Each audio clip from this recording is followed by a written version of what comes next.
लग्नाची बेडी या मालिकेच्या आजच्या भागामध्ये आपण पाहणार आहोत राघव आणि राणी केक कट करण्यासाठी एकत्र येतात. तर सिंधू हा सगळा प्रकार व्हिडिओ कॉलवर बघत असते आणि नकळतपणे तिचे डोळे भरून येतात. ती मंगेशला विचारते की बघ, तुला अजूनही असं वाटते का की राघवचं माझ्यावर प्रेम आहे? मात्र त्यावर मंगेश काहीच उत्तर देत नाही. तर इकडे राघव मध्येच राणीचा हात सोडून देतो आणि ते बघून सगळ्यांनाच धक्का बसतो. राणी राघवला विचारते की काय झालं आणि त्यावर राघव सावी आणि विनूला आवाज देत त्यांच्या जवळ बोलावून घेतो आणि तो राणीला सांगतो की आपण सर्वजण मिळून केक कट करूयात. मात्र राणीला ही गोष्ट अजिबात आवडत नाही, परंतु राघवच्या आनंदासाठी ती हो म्हणते. तर सावी आणि विनू त्या केककडे बघत म्हणत असतात की किती छान केक आहे ना. आणि त्यानंतर सावी तो केक घेण्यासाठी तिचा हात पुढे करते. मात्र त्यावेळी रुक्मिणी मोठ्याने तिच्यावर ओरडते आणि ते बघून सगळ्यांनाच धक्का बसतो. सावी खूप घाबरलेली असते. तर त्या पार्टीसाठी आलेली एक बाई रुक्मिणीला म्हणते की ठीक आहे ना, ती लहान मुलगी आहे, तिला जर केक हवा असेल तर घेऊ द्या. मात्र रुक्मिणी म्हणते की लहानपणीच मुलांना शिस्त लावावी लागते. तुझ्या आईवडिलांनी तुला लहानपणी शिस्त लावली होती ना. आणि त्यावरती बाई हो म्हणते. तर रुक्मिणी रागातच सावीकडे बघते आणि सगळ्या पाहुण्यांसमोर म्हणते की हिला हिच्या आईने शिस्त लावली नाही, जशी खान तशी माती. आणि रुक्मिणीचं हे सगळं बोलणं इकडे सिंधू आणि मंगेश व्हिडिओ कॉलवर ऐकत असतात. तर ऋतुजा म्हणत असते की वहिनी साहेब, तुम्ही अगदी बरोबर बोललात, ही मुलगी आहेच आगाऊ. आणि त्या दोघींचं हे बोलणं ऐकून राघव खूप चिडतो. तर अन्वीसुद्धा म्हणत असते की ती लहान आहे, एवढं सुद्धा तुम्हाला कळत नाहीये का? तुम्ही तिला शांतपणे समजावून सांगितलं असतं तरी चाललं असतं. सगळ्यांसमोर तिच्यावर ओरडण्याची काही गरज नव्हती. मात्र तरीही रुक्मिणीला कळत नाही. ती सावीला वाटेल ते बोलत असते आणि त्यामुळे सावी रडू लागते. शेवटी राजश्री म्हणते की वहिनी, हे काय बोलताय तुम्ही? लहान आहे ना ती, तिच्याशी थोडं प्रेमाने बोला. मात्र रुक्मिणी म्हणते की या मुलीशी मी प्रेमाने बोलू शकत नाही आणि मुळात ही मुलगी मला इथे नको होती, पण उगाच राघव आणि विनूच्या हट्टामुळे मी तिला इथे ठेवून घेतलं. ही मुलगी आणि हिची आई अपशकुनी आहेत. आणि ते ऐकून सगळ्यांनाच धक्का बसतो. तर इकडे सिंधू मंगेशला म्हणत असते की मला ताबडतोब घरी जायला हवं, तू ऐकलं ना? त्या सावीला अपशकुनी म्हणाल्या. त्यावर मंगेश म्हणतो पण सिंधू, जर आत्ता तू तिथे गेली ना तर त्या तुझाही अपमान करतील. त्यावर सिंधू म्हणते की माझा अपमान केलेला मी एक वेळ सहन करेल, मात्र माझ्या सावीला त्रास दिलेला मला सहन होणार नाही. आणि त्यानंतर ती लगेच घरी जाण्यासाठी निघते. तर मंगेश काळजीत पडतो. तर इकडे सावी रुक्मिणीला विचारत असते की तुम्ही मला अपशकुनी का बोललात? माझी आई म्हणते की अपशकुनी हा चांगला शब्द नाही. मात्र रुक्मिणी म्हणते की तू मध्ये मध्ये बोलू नको.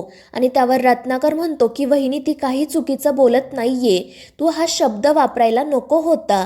तर राजश्री सुद्धा रुक्मिणीला समजवण्याचा प्रयत्न करत असते. मात्र रुक्मिणी काही गप्प बसत नाही.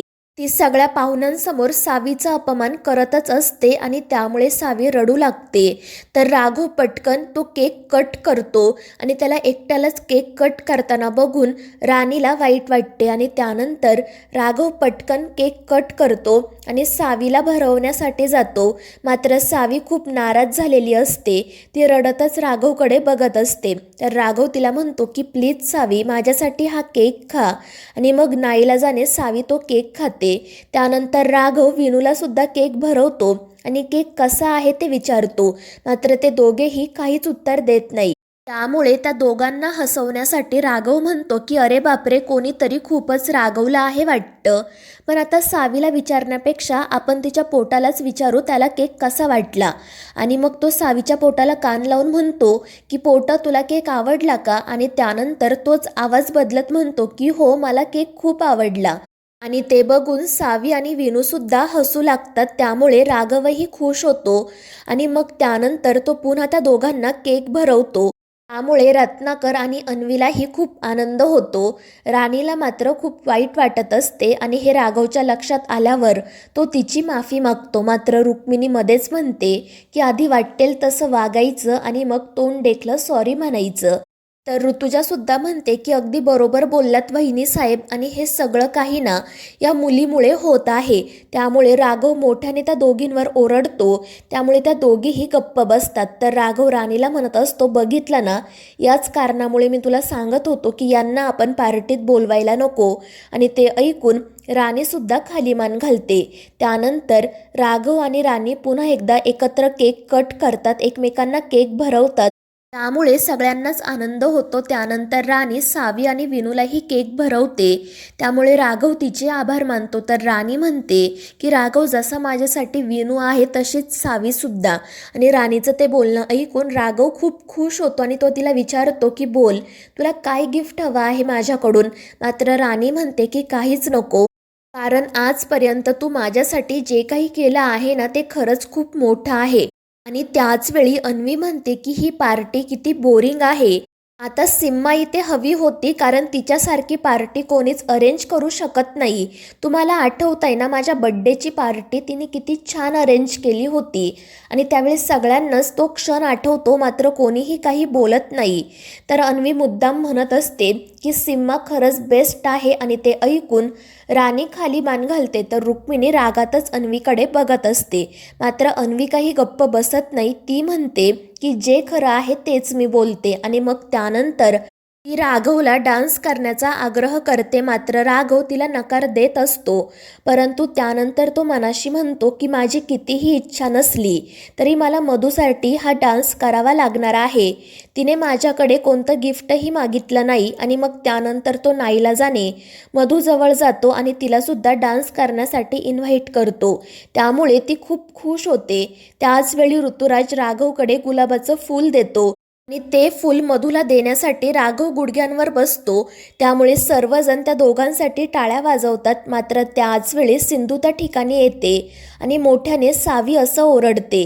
त्यामुळे सगळ्यांनाच धक्का बसतो. घरातील सर्वजण आश्चर्याने तिच्याकडे बघत असतात. तर पार्टीसाठी आलेले पाहुणे एकमेकांना विचारत असतात की अरे, ही सिंधू आहे ना राघवची पहिली बायको.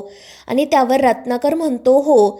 तर एक बाई रुक्मिणीला विचारते की सिंधू जिवंत असताना तुम्ही राघवचं दुसरं लग्न कसं काय लावून दिलत. आणि त्यावर रुक्मिणी सगळ्यांना मोठ्या आवाजात सांगते की त्या अपघातामध्ये आमची सून मरण पावली अशीच बातमी आम्हाला मिळाली होती.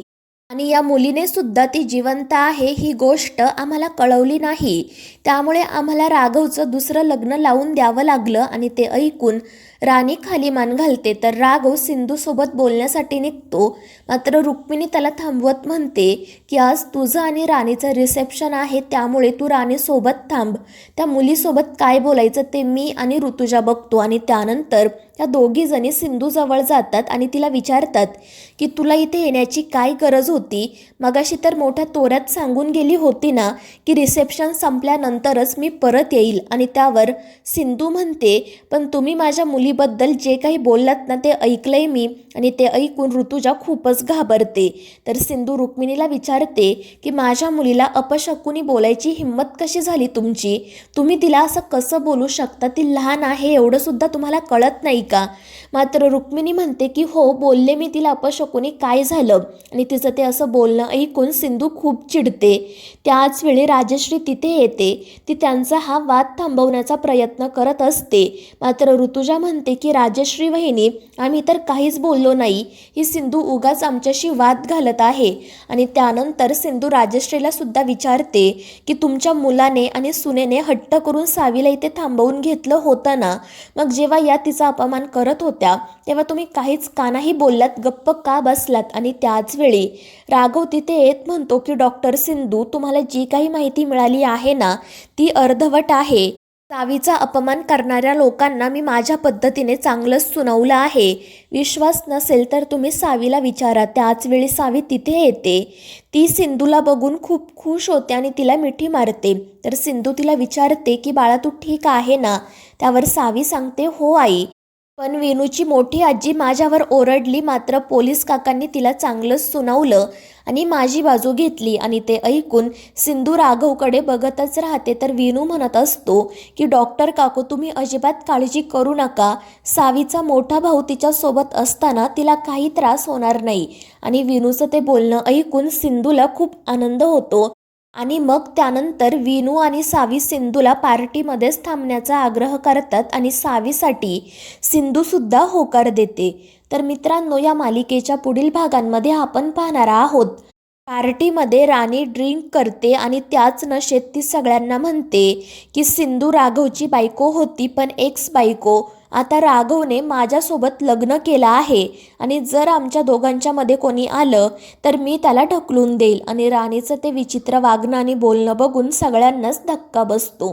तर मित्रांनो, या मालिकेच्या पुढील भागांच्या अपडेटसाठी आपल्या चॅनेलला सबस्क्राईब करा.